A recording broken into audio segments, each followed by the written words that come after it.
Hello, good evening, everyone. Welcome to NABJ's Entrepreneurship Task Force. My name is Brett Chambers. I'm the one of the co-founders, co-chair, co-founding chairman of the task force. Uh, our past president, Dorothy Tucker, she was gracious enough to include a couple of us on this endeavor, and now we're a completely voted on task force, an official task force of National Association of Black Journalists. I'd like to turn this over to our new leadership team, our 2025 leaders, and I'm going to turn it over to our wonderful chairperson, the wonderful Shernay Williams. Shernay, it's your show. Take it away.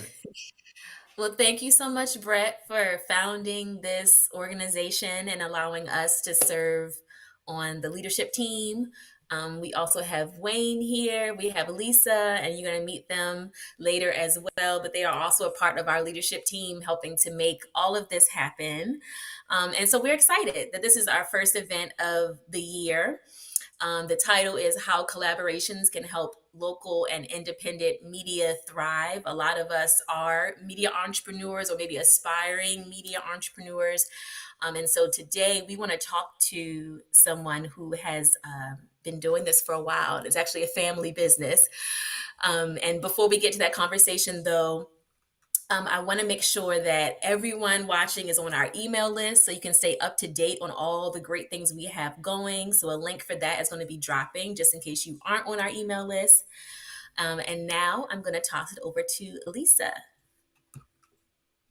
Oops. Good evening, everyone, and welcome. I am honored to introduce our guest, Frances Murphy Draper, who is the CEO and publisher of the Afro American newspaper, also known as Afro News. Mrs. Draper, affectionately known as Tony, is the fourth generation publisher and CEO of the family owned Afro American newspapers, a position she has held since February 2018. Ms. Draper earned a bachelor's degree in Spanish language education from Morgan State University, where she served on the Board of Regents for 25 years, stepping down as vice chair in 2020. Her impressive academic credentials include a master's degree in education from Johns Hopkins University, business administration from University of Baltimore, and pastoral counseling from Loyola University, Maryland, as well as a doctorate in leadership from United Theological Seminary in Dayton, Ohio. In 2023, Draper was elected first vice chair of the National Newspaper Publishers Association, also known as NNPA, board, and currently serves as the board chair of Word in Black, a pioneering digital news collaborative and public benefit corporation founded by 10 of the nation's legendary Black newspaper publishers. You can also find them online at wordinblack.com. Also, as an accomplished speaker and writer, Mrs. Draper is the author of No Ordinary Hookup, The Courtship of Vashti Turley and Carl Murphy, and co author of Life Happens, But You Can Finish with Dr. Pamela Love. So I would like to welcome Mrs. Draper to our program, and we look forward to a wonderful, wonderful discussion. Thank you. Thank you for that warm introduction. Thank you for the welcome. Appreciate it. Yes, and I wanted to mention too, if you have any questions as we're speaking, please drop them in the comments. I'm going to make sure that we get them answered towards the end. So yes, it's an honor to have you, Dr. Draper. And for me, it's an honor for a number of reasons. I started my career at the Afro newspaper, my journalism career, back in 2009. I wrote my first article, then I became full time in 2010. So it is an honor to have you. And one of the things that I've appreciated is the commitment to covering news through the lens of how it impacts the Black community. And your paper has been doing this for decades, right? And so please, for people who aren't familiar with the Afro, please tell us about the history. So I'm going to give a brief, very, very brief history. So the Afro was founded by my great grandfather, John Henry Murphy Sr., in 1892. You'll appreciate this, Shernay, with $200 in venture capital from my great grandmother, Martha Elizabeth Howard Murphy, invested in her husband's desire to purchase the name and printing press at an auction. The fascinating thing for me about the founding of the business is that he was 52 years old. They had 10 children. He was a formerly enslaved man, having served as a sergeant in the colored troops, if you will, of the Civil War, and a whitewasher by trade, and had what I call the unmitigated gall to start a newspaper when those who counted such things said that less than 2% of the Black population could read. Nonetheless, John Murphy said a newspaper succeeds because it believes first in God, then in itself, and then in the present generation. And so they had, as I said already, 10 children, 5 male children, 5 female children. Each of the Murphy boys had a job at the paper. Their sisters got paid the same salary. My grandfather Carl was tapped to be the publisher editor following his father's death in 1922. Interestingly enough, he was a German professor at Howard, a Howard grad, my grandfather was, and he would come to Baltimore from DC every weekend to help his dad with the paper. So Carl Murphy really was the one who grew the paper to 13 editions, in several cities during Jim Crow era, during the Civil Rights era. And here we are, the fourth generation. We have fifth generation. The seventh generation has been born. She just doesn't know where she's going to end up, yet. She may be like those of us in the fourth generation that said, no, we're not going to do this. There's so much more to say about the founding and the history that would take all of our time, but that gives you a brief overview. Yes, I know that long history, long legacy, for sure. So did you always know that you wanted to be a part of the paper? I always knew that I did not want to be a part of the paper. How about that? When you grow up well, I shouldn't say it this way, but we grew up, Carl Murphy had, as I already said, 9 siblings. All of them didn't have children. He was blessed, I think much to his chagrin, with 5 daughters, including a set of twins, and 16 grandchildren. And so all of his daughters worked in the family business. Most of them went to school at the expense of the state of Maryland to the Big Ten schools because they could not go to the University of Maryland for journalism degrees. So we breathed Afro and family business almost 24/7. So those of my generation, we said, oh no, we're not doing this. We're going to do something else. So you see how that worked out, right? Right. You got pulled in. I did. I did a couple of stints. When I was in high school and college, it was great to be there in the summers and the weekends because I didn't think that was ever going to be my full-time job. I ran the New Jersey branch for a little bit, but still didn't think that was going to be my full-time career. I came back in 1986 to help a cousin and ended up staying to 1999, and then I left and came back in 2018 for a year. So you see, you all heard the education, but you see, math was not one of my strong suits because that 1 year has turned into almost 7. And now you're the CEO and publisher. So I know that many of us who are listening, watching this, we would love to create that, right? We want to create a family business that we can pass down for generations. And so what should we be thinking about, right? If we want to create this type of legacy media business, what are some words of wisdom that you can share as someone who's on the receiving end of that? So listen, this is not in any particular order. Let me say this, and the audience knows this, you know this. Family businesses are not easy. Business in general, if you look at the statistics, to start a business, it's not easy. Family business, sometimes, we've heard familiarity sometimes breeds contempt.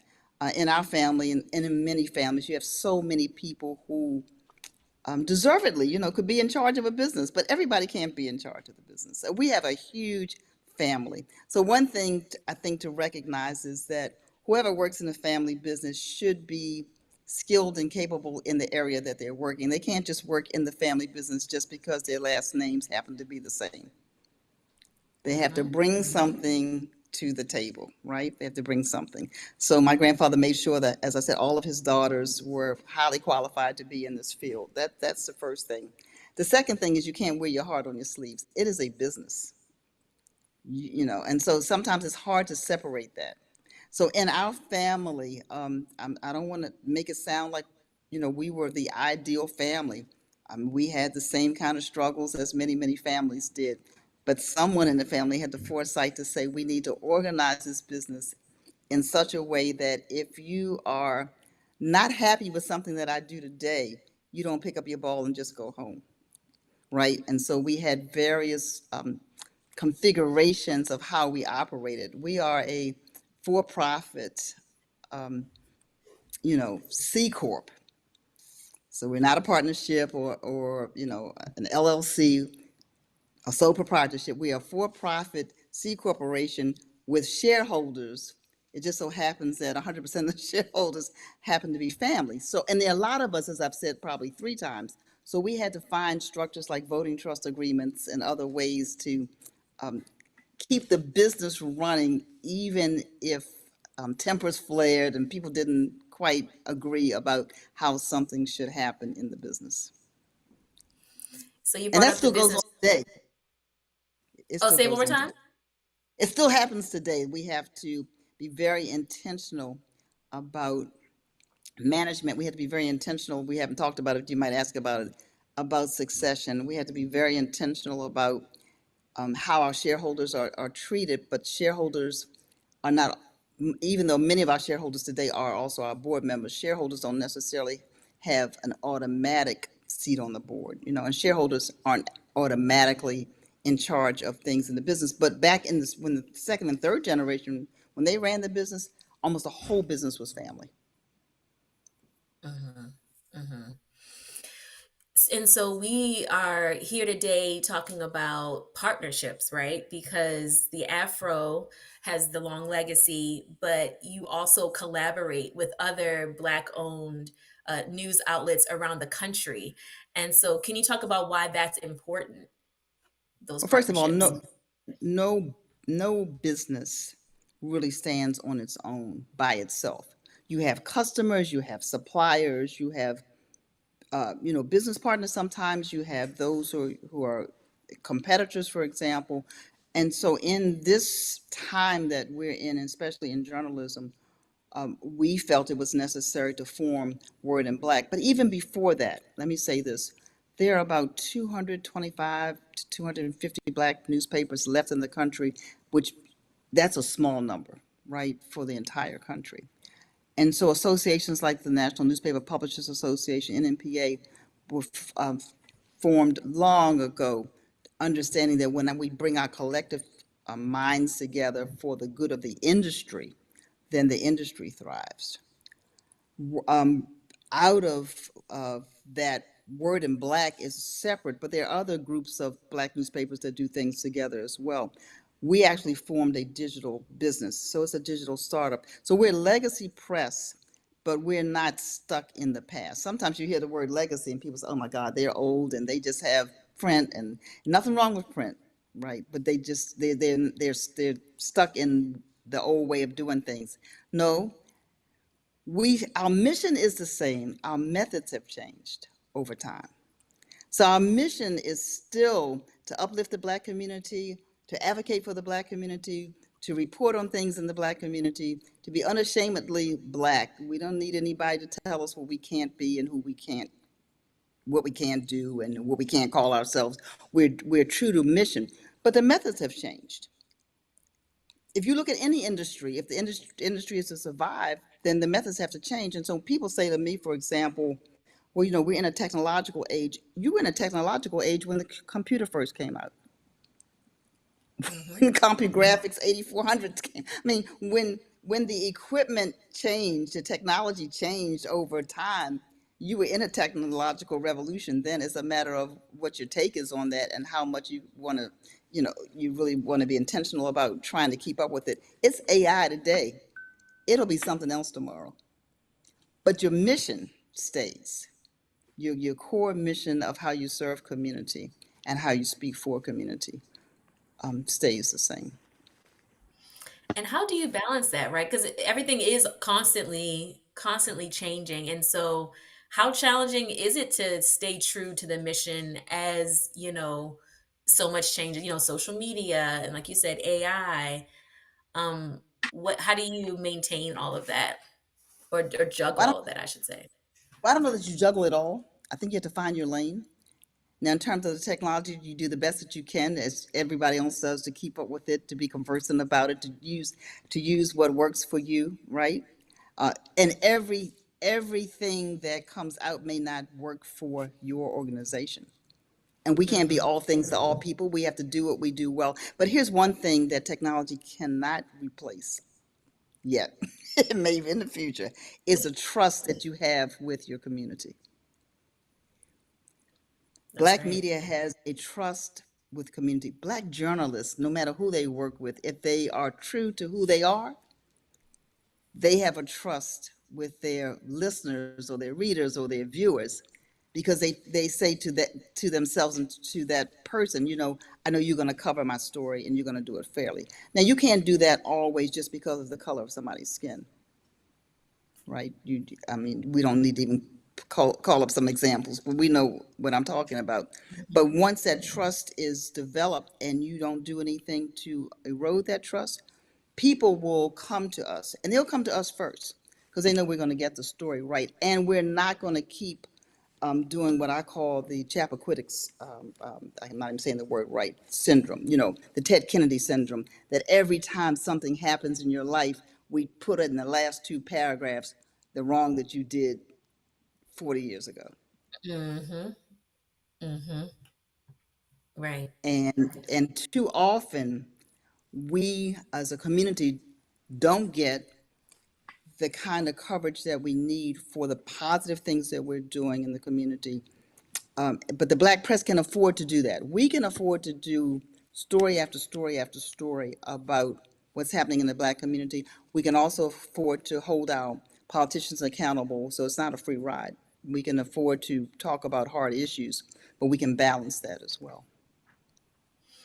And so I have to bring it up because the times that we're in now, right? When you say word in Black, and the environment now when it comes to DEI, has that impacted you all's work at all in terms of, I don't know, getting funding, or Mhm. has this environment around DEI impacted you?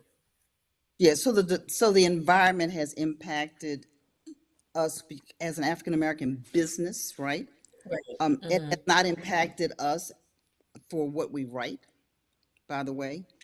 We even try to avoid saying DEI. We'll write it out. It's what part of diversity or equity or inclusion or equity, inclusion, diversity, no matter which order you want to put it in, what part of that are you opposed to?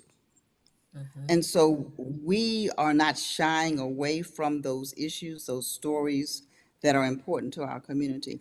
It has changed, yes, some of the potential financial supporters and advertisers' viewpoints about how they want their dollars couched, if you will, if I can say it that way, but not everybody. See, we hear about the ones that are pulling back. We don't always hear about the ones that are still standing up. This is true. And what I say to myself, and I'm not trying to be idealistic about it. If my great grandfather could do this in 1892, if my grandfather could continue to publish when the FBI was investigating him, when it was Jim Crow, when his life was in danger, if he could continue to do that, then we can too. Here's the big difference, though, I think, in 2025 that we have to really be aware of. The guys back then and the ladies back then, they owned their presses. We don't own social media, right? We don't own it. We don't own it. Yeah, We're on these platforms like the one tonight. Usually we don't own these. We don't own the internet. this is true. And So there may be, there may be some folk who think, okay, well, we can shut them down, right? We might have to go back to the old-fashioned way if we have to, but we can still get that news out. So I'm real determined because I come from a legacy of people that when folks said we couldn't, we found another way to say, oh, yes, we can. When they I said you love can't come to the school, we said, okay, we'll build our own schools. yes. So we're Yeah. resilient, like, we are resilient like that. And so this is a phase that we are in. And those who have the courage to stand up, some of the companies that have the courage to stand up, because everybody's not folding their tent and going home. There's some foundations that are standing strong. There's some companies that are standing strong. Good. That is very good to hear. The optimistic view of it. And also let's back up for people who aren't familiar with Word in Black. Can you talk about Okay. how that formed? Okay. So Word in Black is a business. Let me say what it is today. It is a public benefit corporation. That's a regular C corporation that has a mission to do good for the community. We're not a 501c3. We are a for-profit corporation whose shareholders are primarily 10 of the nation's most iconic legacy publications, Black publications, Black owned. Let me be clear, Black owned publications. Now, we're not the only legendary Black-owned publications. There are many, many, many, many more that we work with, that we revere. This is just our business model. But we started out right after the unfortunate murder. People say the death of George Floyd. It was the murder of George Floyd. And we came together really as a collaborative under the umbrella of the local media association. So that's that we were truly a collaborative. We weren't a business. Many corporations and others invested in our journalism that we were doing in Word in Black, and I can tell you who is a part of Word in Black. I'm happy to do that. Invested in our journalism. And after a while, because we grew rapidly, we had full-time reporters, we were operating as a business. We spun off into this for-profit business, right? And so Okay, so it we are, started off as a partnership and then became a business. yeah, it became a business. And so we like to say, we're a bold digital media platform. We amplify the voices and experiences in Black America. That's what we do. We cover education and climate justice, and we have we cover religion, and we cover a lot of different things. And so we were launched in 2020, and it includes, as you already know, the Afro, and we are based in Baltimore with offices in Baltimore and in DC. The Washington Informer in DC, the Atlanta Voice, Dallas Weekly, the Houston Defender, the St. Louis American, the New York Amsterdam News, the Sacramento Observer, I'm forgetting somebody, St. Louis American, and the Seattle Medium. I hope that was all 10 of us. So across the country. And so we are a business. And so we work together as a business. We also have our separate businesses. So the Afro is a separate business. Word in Black is a separate business, right? So we contribute stories to Word in Black. Some of our journalists do.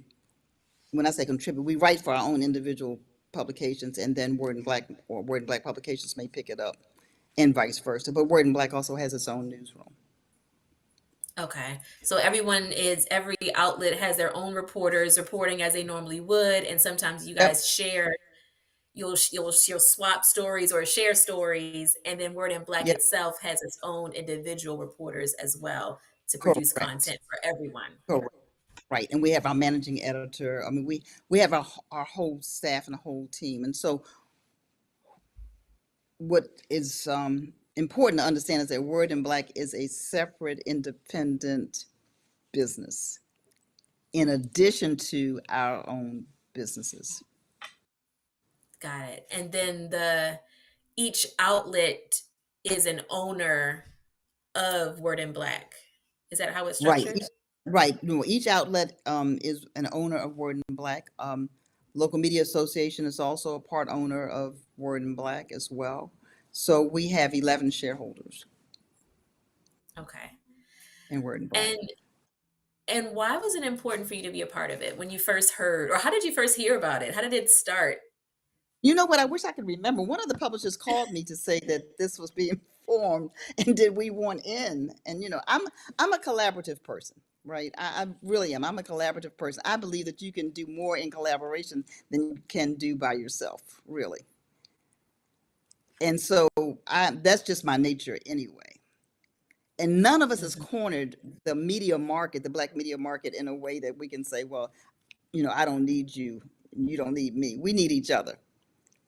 Right. And the beauty is And so you each in your individual areas, your local, or regional communities as well. right, we're each in our areas. Now, as I already said, we all are members of NNPA, but that's our trade association, and we also share stories with members of NNPA.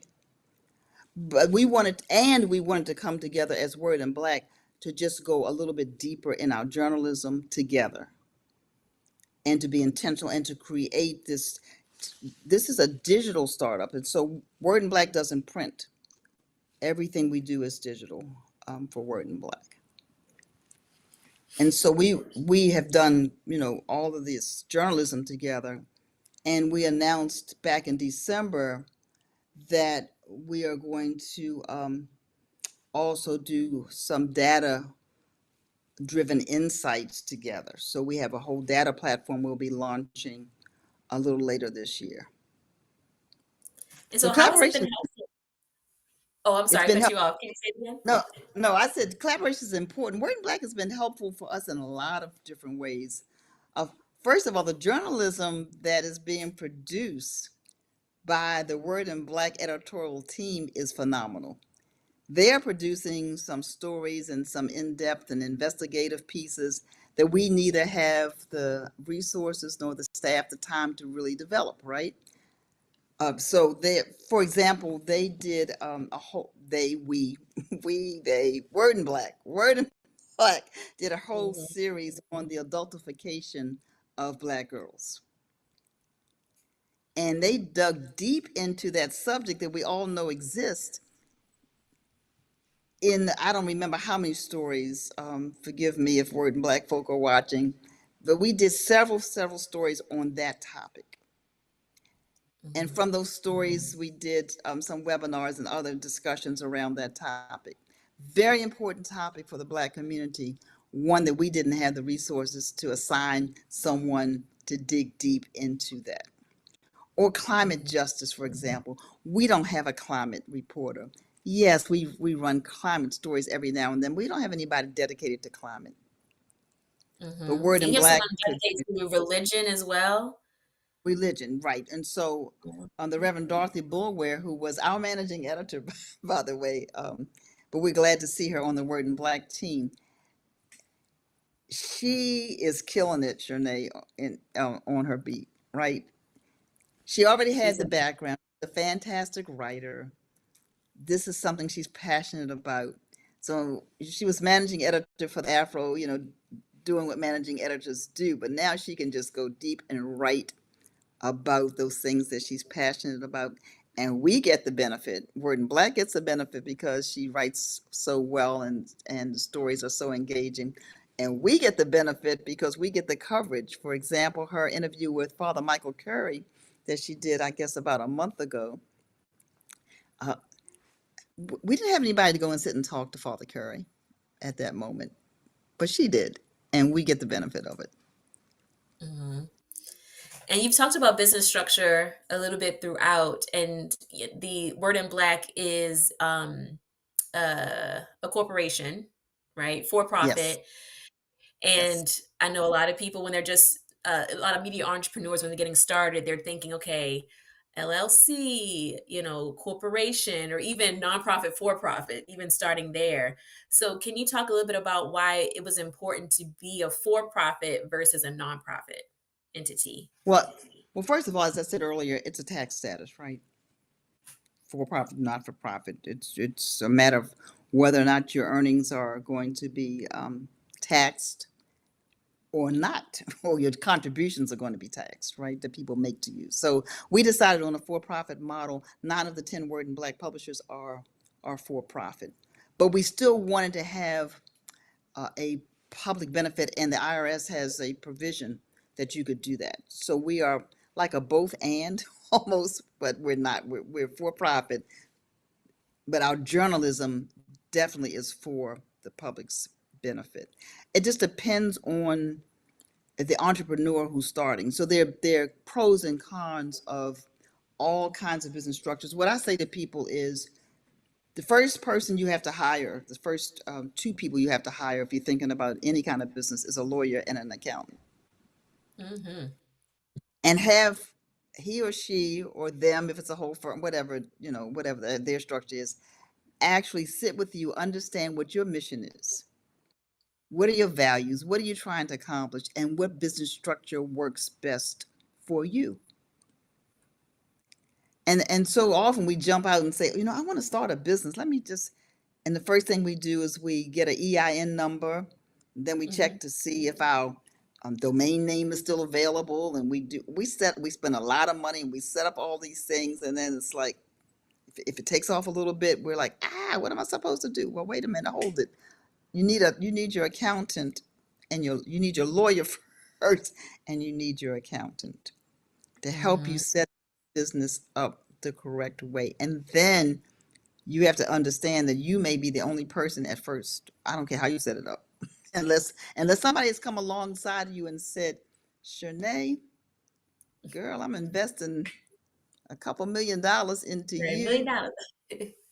Right. Let's get this show on the road. But usually it doesn't happen like that. You have a great idea.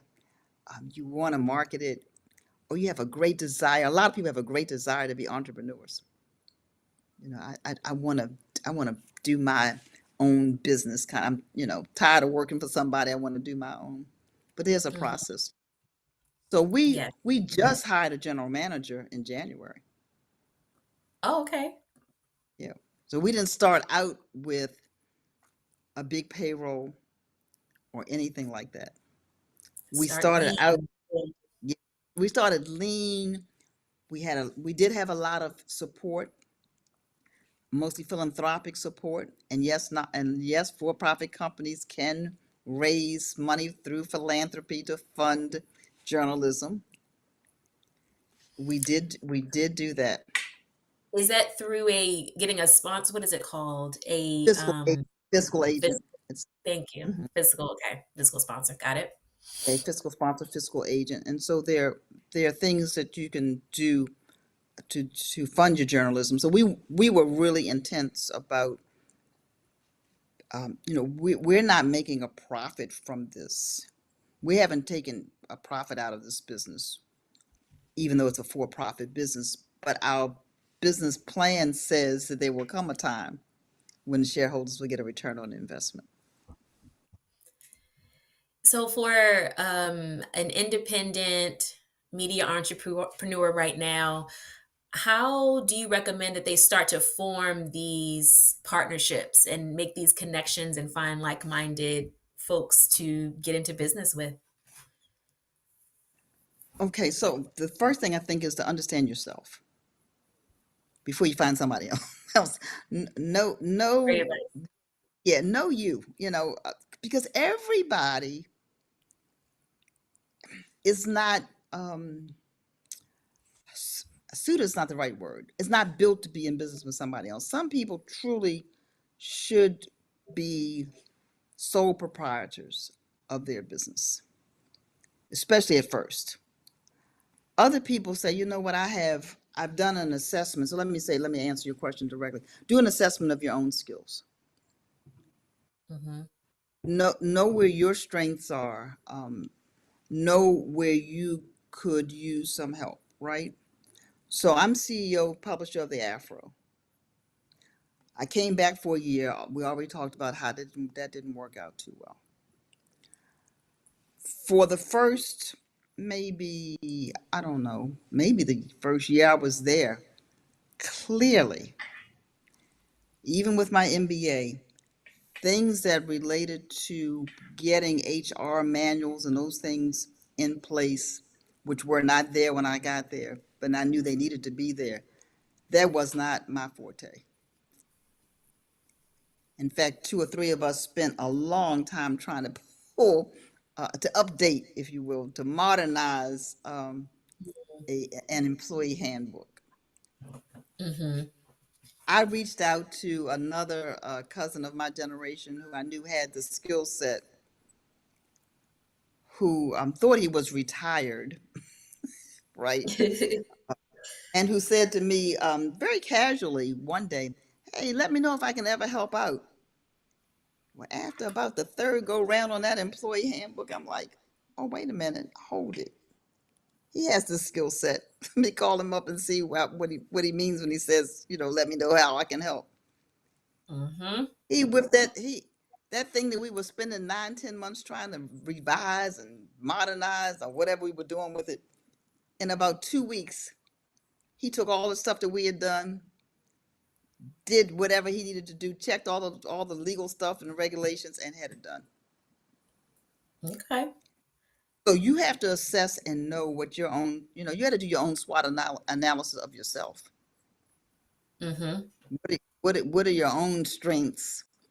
And I don't like to call them weaknesses, but what are your own strengths and your growing edges? What are the opportunities? What things would threaten your business? And you can't do it. I mean, I don't believe you can just do it yourself.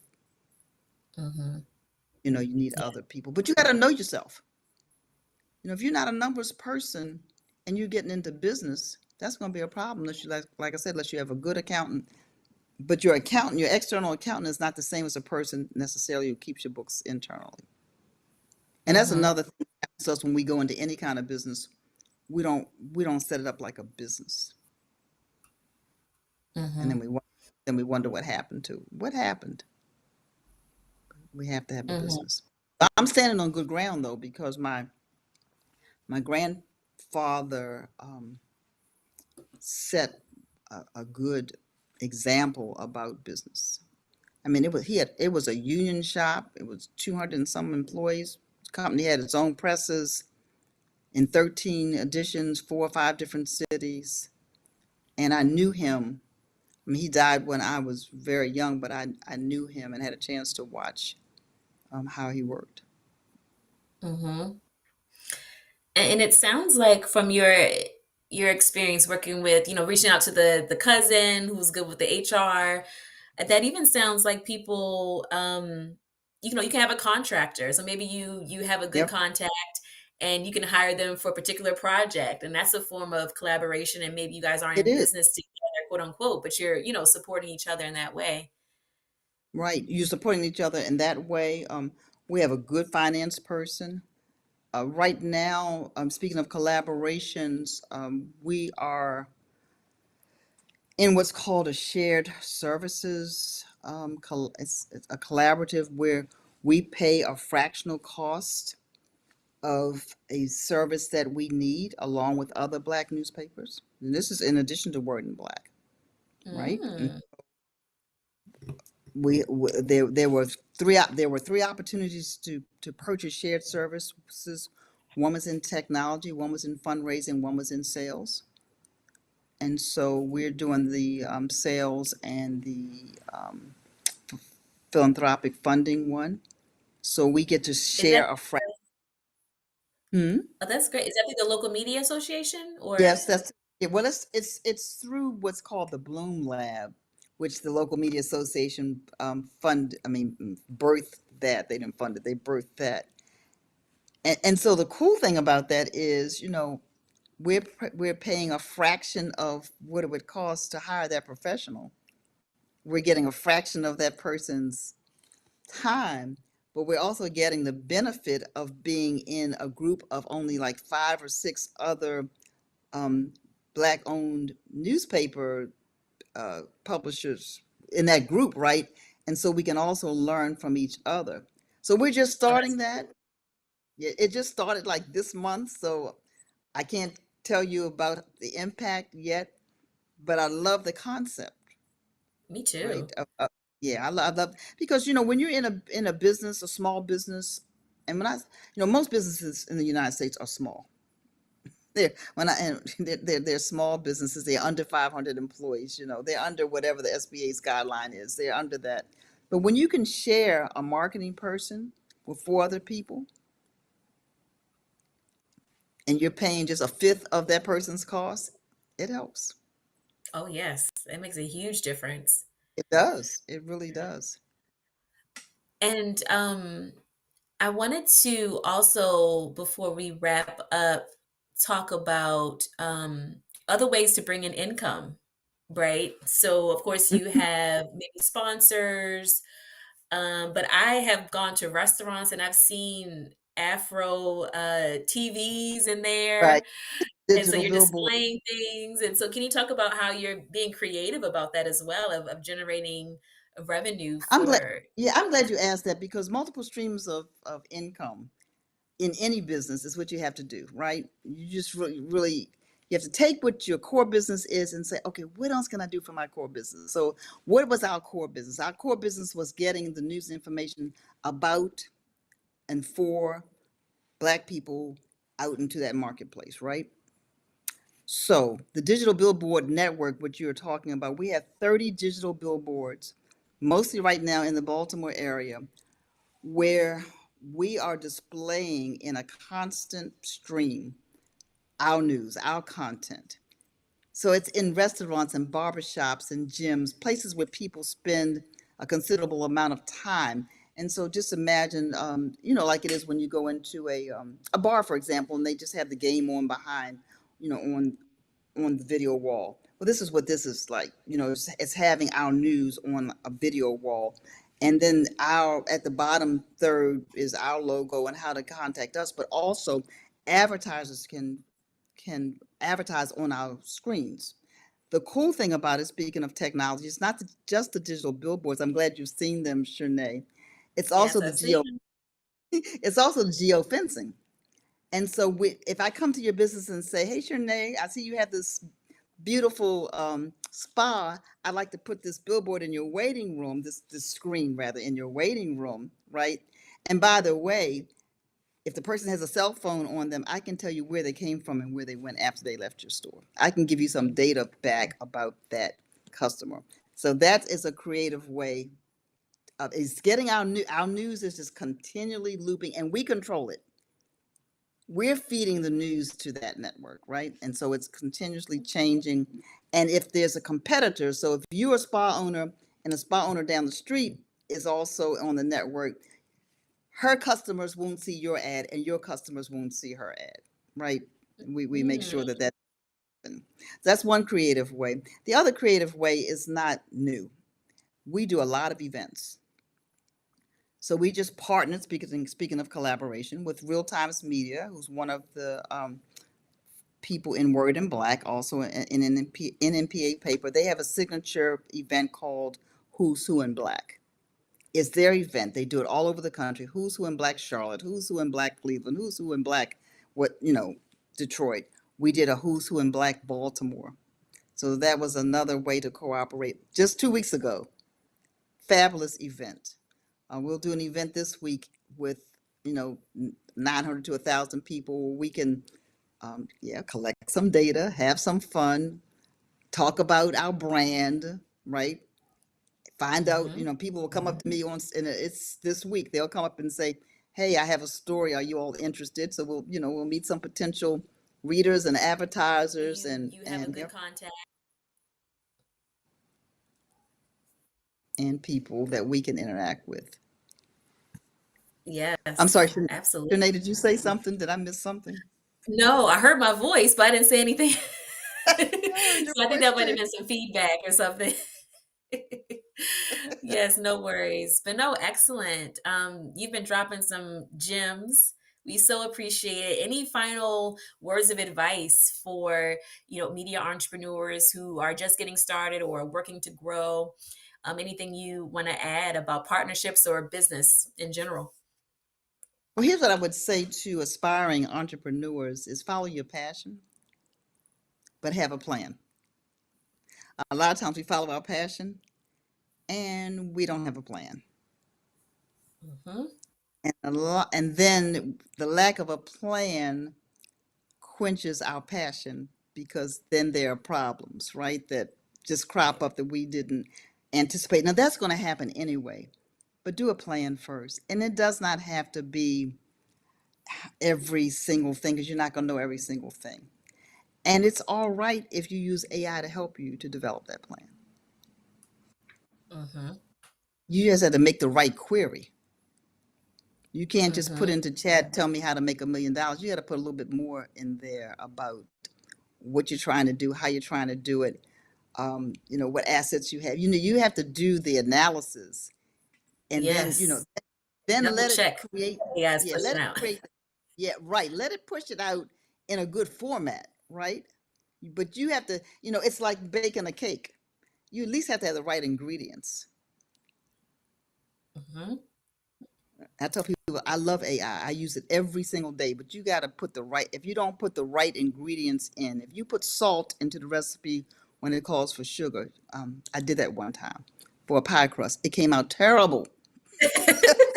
I bet it did. It wasn't the right ingredient. So that is a piece of advice. You have to do the work up front, so it doesn't stranglehold you on the back end. That's first piece of advice. Second piece of advice is, don't be afraid to try something, and if it doesn't work, it's okay to move to something else. Hopefully it's not the end of the world. Mm-hmm. It's not the end Oh, of yes. so follow your passion, but have a plan, right? And the third piece of advice that I would have for people is that I know a lot is going on politically. I get it.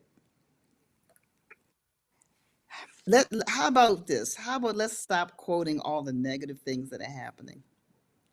How about looking for something positive to celebrate? Our community is full of brilliant people who are doing all kinds of things, and they're doing things that are positive. If somebody bans a book that you're passionate about, then you be the one to start the book club and invite the children to come and listen to you read the book to them. Find Mm-hmm. another way. Don't be so quick to just abandon everything and hang on to every word that someone else is reporting. Follow the Black journalists, listen to what we're saying, and feed us your stories as well, so that we can continue to do the work that we're doing. And I want to salute NABJ, and I want to salute the journalists who are in majority owned corporations, because it's not easy. Ooh, In a yeah. lot, I've talked to a lot of people, and it really isn't easy. It's not even easy sometimes to even pitch a story that's just a good story. Mm-hmm. And so let's support one another, and as fast as we can, spread something negative, let's find something positive and uplifting to spread about our community, because there's more good in us than the negative. The negative sells sometimes, Mm-hmm. but the negative is Sometimes. Yes, but we still need the good. Still need the we need to, good. and it can't be all good. We can't be Pollyannish about it, right? We can't just like have on rose-colored glasses and say, I don't want anybody leave and say, oh, Draper said we just have to be positive. I'm not saying that. I'm just saying, don't let it bog you down. You got to get up for another day, and you got to Mm-hmm. keep fighting and keep saying what needs to be said and keep writing what needs to be written. Beautiful. Thank you so much. And so where can people learn more about you and the Afro? Well, go to afro.com. Follow us on social media at Afro News. And the only reason that on Facebook, where we have nearly 750,000 followers, it says Afro American Newspaper, because we were like the first persons on there you know, before social media. We had a .com 32 years ago, so we've had it Mm-hmm. for a long time. Subscribe. Go to afro.com. Yeah, you can get some free newsletters.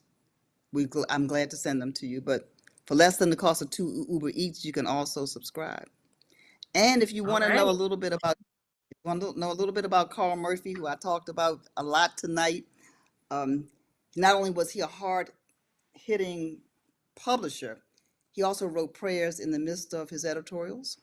And I published a third book called Prayer and Pen. And I was curious about what was going on in the culture at the time. And so I researched the Afro's 132-year archives. And when Carl Murphy wrote a prayer that said, "Dear God, please tell Mr. Eisenhower that we're not his people, we belong to you," I wanted to know, what did Eisenhower have to say? What was it that made him pray like that? So so that's Wow, that all. must have been very exciting to do that project. Well, it was. It took a year. Our Daily Bread published it. It's called Prayer and Pen. Prayer and Pen. It's doing very, very well. He wrote prayers on the back of envelopes. He wrote prayers on napkins. He wrote prayers about the March on Washington before the march. He wrote prayers after the march. He wrote prayers about W.E.B. Du Bois, who was his neighbor, and they didn't get along. He wrote prayers about everything almost. So we found them and compiled, put them in the book. And it just came out in January. So thank you for allowing me to say that. Yes, congratulations for that. Yes. And so thank you so much, Dr. Draper. I'm going to toss it to Wayne now to see if we have any questions, and also ask the leadership team if they have any questions for Dr. Draper too. All right. Hopefully everybody enjoyed that is watching this, regardless if it's live or if it's on replay. We greatly appreciate it. If it's on replay and you still have questions, please feel free to put them in the comments. We'll make sure we get them back to Dr. Draper. And I just want to say for myself, thank you, Dr. Draper, for taking the time to give us some great information. I was trying to stay up on it on the comments on YouTube to kind of post your the quotes that you were saying was very enlightful information. So thank you so much. There isn't any comments that was sent over, but in the meantime, for the people that are watching, please make sure if you want to send a question, go ahead and send it now, or if not, we'll do it later. I would like to start off. Is that fine with everybody? Absolutely. So it's not necessarily a question, but it's more so of a comment. You mentioned geofencing. I don't hear that a lot in our walk, in our paths of being entrepreneurs in this journalism, media, communication space or whatever. So I appreciate you identifying that and reminding myself actually to do that. I want to say that I participated in like geofencing, so to say, specifically when I was doing a strategic plan like years ago, and I think this is on like Snapchat. But outside of that, I feel like I don't hear that in many conversations. So thank you for just reminding us about geofencing, and I'm going to like re-educate myself again and again about how we can apply it or whatnot. So that was one of the main things that stuck out to me out of the conversation that you had about geofencing, is really focusing on that and using that as a marketing tool for sure. Okay, well, thank you. That's why young people sometimes will go places and turn their phones off. You can't track. Yeah. All right. Does anybody have any questions, comments they would like to share? Mr. Chambers? I would. First of all, I want to say thank you very much for joining us. My name is Brett Chambers, by the way, and I'm also a professor at North Carolina Central University. So we've had a pretty good history down that way because we have the Carolina Times and the Carolinian and Spectacular Magazine and some others. Because I'm an educator, I had a conversation later last year with Denise Rolark, you may know her, at the Washington Informer. And we were talking about how to engage the younger journalists with black media. So I've had a few of my students who started other publications or other media outlets, but how do we get them into contributing to the Word in Black or to the black newspaper so they can be a part of that legacy? Okay, well, first let me say that Denise Rolark Barnes is a member of Word in Black. And so we are colleagues in the work, and we are partners in business. Secondly, I am finding, and Professor, I'd be interested in your take on this. I'm finding that young people are fascinated by Black history. Most of our journalists are young who are in our newsroom, and then our archives team, we have 8 people. If you go to afrocharities.org, you can see them. We have a team of young people that work for Afro Charities who they care for our archives. They are fascinated by the things that were accomplished long before probably any of us were born. And I think the more they get exposed to that, the more interested they are in terms of their contributions to the Black press. For those who don't mind writing long form, but it doesn't always have to be long form because we're really interested in their videos. We're interested in their TikToks. We're interested in all the new forms of, and TikTok's not that new anymore, but their forms of media. And so it's just a matter of reaching out to us. So, for example, Morgan reaches out. Last year we had 10 interns. They all went from Morgan. They were from around. So we're intentional about reaching out to our HBCUs and others to say, hey, when we have internship spots, and so here's the key to that. You know this probably better than I do. Finding somebody to fund it. Young people not going to come. They don't want to come and work for free, and I don't blame them. I don't want them to work for free. So to find that marriage between somebody who's willing to fund a paid internship for a young person who is interested in journalism and to have them have that experience, I think is invaluable.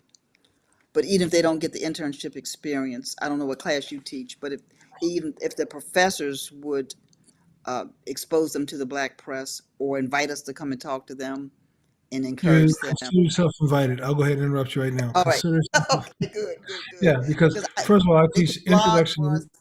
I Yeah. teach introduction to mass communication, and I'm the Great. internship coordinator for the mass communication department at North Carolina Central. Oh, we So definitely should talk. consider yourself invited, and we'll be Okay. talking about how to get our students plugged into you. Well, that would be great. I mean, I love talking to young people. We brought them in. Those 10 interns that came last year had a wonderful orientation for one day or 2 days, and the next day they were writing stories. Cool. And again, with AI, there's no excuse that you can't put your story. Don't use AI to write your story. But once you've written your story, if you want it in AP style or whatever, you need to, there are tools out there you can use. There's no excuse for writing a story that we have to go back and correct and edit and edit, So I know the temptation is to let AI write it, but don't do that. And I'm sure you all teach all kinds of ways that they don't do that. Right. Okay. Thank you. Thank you very much. Thanks for the question. I'm excited about young people coming to our archives and they'll just stay like all day long because they're like, oh, did this really happen? Wait a minute, that's not what we were taught. Or we never heard about that in school. And they're just fascinated. So all of you all have an open invitation. Just let me know before you're going to come. We arrange a tour for you to come to the Afro Archives. Just plan to stay. I'll For a be little up while. there in May, so I'll have to look you up. Okay, yeah. Send me an email or Okay. Shanae has my. Yes, I will definitely share it. Lisa, do you have a question? Yes, I do. Thank you, Dr. Draper, for speaking with us in your time today. Yes, I would like to look toward the future. So where do you see the Afro and Word in Black in 2035? In 2035, I wish I could tell you what I'm gonna eat for dinner tonight when we get finished this broadcast. But 2035. First of all, I want to say that I see Word in Black and Afro both as growing, growing even greater than what we are now. The way we do our business, I'm pretty sure will change even more dramatically than it is now. But the need to get the information out will not change. Information is really power. And when a government or others want to control the flow of information, it's because they understand the power of information. And we have to understand the power of information as well. And so what I see is that there would be an expanded thirst for information. The way it comes, technology will change, right? It'll change. It's already changed exponentially in the last, I don't know, how long's chat been out? 2 years, the last 2 years. So I see Word in Black growing to, y'all can write this down. We'll see what happens to a $50 million company. I see Word in Black going to a $50 million company. I see all, because I believe that all boats rise, right? So I see the Word in Black individual properties rising, but I see the Black press in general rising. And I'm very optimistic even before then, as the Black press celebrates 200 years in 2027. There will be a lot of attention on the Black press. And, what did John Russwurm and Samuel Cornish said when they published the first Black newspaper, Freedom's Journal? We wish to plead our own cause. Too long have others spoken for us. And we're still saying that now. In 1909, Booker T. Washington wrote my great-grandfather a letter and said, "We're the only race on the earth that does not study our own history." So I see the Black press being the impetus, being the fuel to make sure that we never forget our history, first of all, that we don't dwell on it, though. We can't stay in the past, that we celebrate our present and we celebrate our future, and we're very much a part of the future. And, so technology is going to change. I don't know where technology is going to take us. It's going to continue to change. My mother, when they were in school, they used slide rulers. People don't know what a slide ruler is. I was about to ask you. I don't know. I said my mother, I don't know. I don't know. We had phones in a box. Y'all remember? Y'all remember when the phones were in your car in a box like this, and you carried it around? now you can slip it in the back of your socks or something. Oh man, thank you again, Dr. Draper. This was You're welcome. amazing speaking with you for sure. Yes, cheers, cheers, cheers. Thank you. Oh, and I forgot to tell you. I forgot to tell you. Is it Lisa or Elisa? In 2035, I'll be good and retired. Lisa, I'll be good and retired for real. I don't care what they say. I No, understand. Yes, I understand. but we're working. I didn't give this piece of advice, Shanae, but when you start a business, start with the end in mind. Start thinking about retirement the day that you start your business. What's going to happen to you? What's going to happen to your business, rather, if something happens to you? Mm-hmm. And is it going to just be a one and done? You set up a nice business, and then when you're gone, there's no legacy. Mm-hmm. So important. Okay. Yes. So, the replay for this will be on our YouTube page as well. This will be on our Facebook group. We want to continue to have conversations like this. So make sure that you also are on our email list so you're aware when we have these. We've dropped the link in there for you to sign up if you haven't already. We have our next event planned for June 11th. And that one is going to be, we're going to be getting into conference season. So we're going to be talking about how to make the most of conferences as a media entrepreneur and freelancer. And we already have 2 guests lined up for that. We have Bené Wilson, who is the aviation queen, longtime NABJ member. We have Melinda Emerson, who was a TV reporter back in the day, or TV producer back in the day. And now she's a small biz lady. She's a marketing and business expert. So they're going to be talking to us about making the most of conferences. And then we have the NABJ convention, which is going to be in August. And we as a task force have pitched 2 different sessions for that. One on contracts, trademarks, and patents, because that was a very hot topic. What was that, in Las Vegas, Brett? Lots of people had questions about contracts. And so we want to bring that back and just focus only on contracts. We'll have some lawyers there to talk about it, answer any of your questions. Then we're doing a Media Entrepreneurship 101 conversation.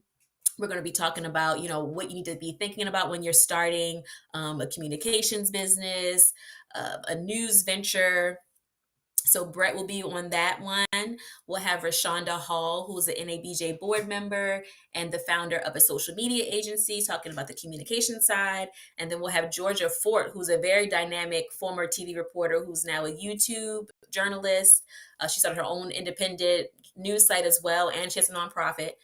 And so we're still waiting to hear back to confirm that we'll actually be offering those sessions. I will say that. But either way, we're going to do them virtually. So whether we do them at the convention or not, we're going to make sure that we offer that for you all. And so continue to let us know what you want to see, what type of programming is going to be helpful for you as you grow your business.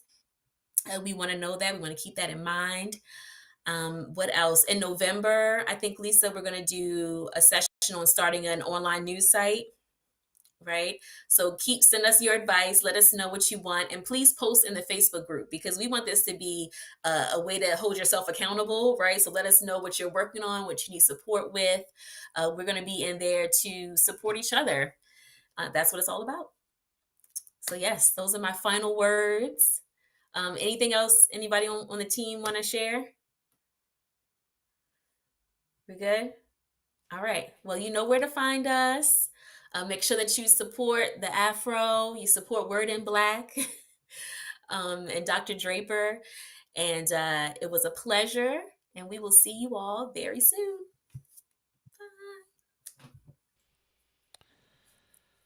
Bye. Hold tight.